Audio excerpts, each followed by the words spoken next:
Hey guys, this is opening 008, the Brightwell opening. So the Brightwell opening is actually named after Graham Brightwell from the United Kingdom.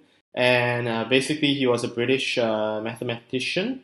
And I believe he has participated in many World Othello Championships and actually achieved very outstanding results throughout the course of actually his participation.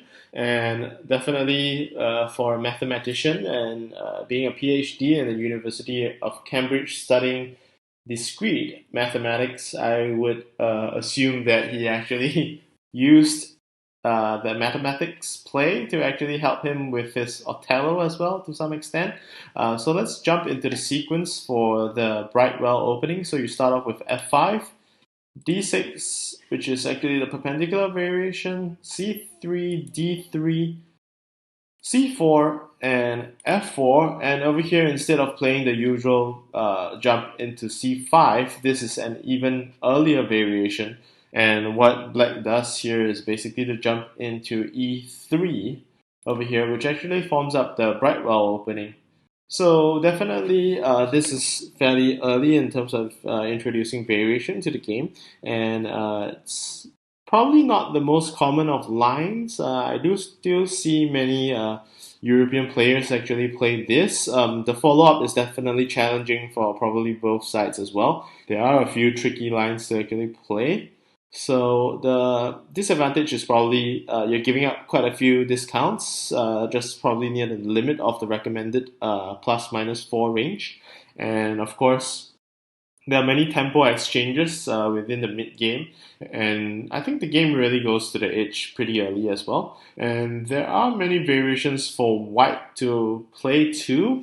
I believe f6 counter is also fairly popular, even though f3 is the book best move.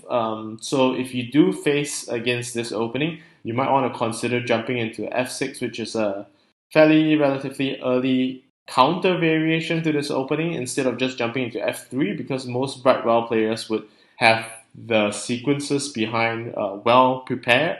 So you probably wouldn't want to do that. I would actually say that this opening I would actually recommend for intermediate players playing as black to actually play with that variation and just try to explore whether this opening suits you.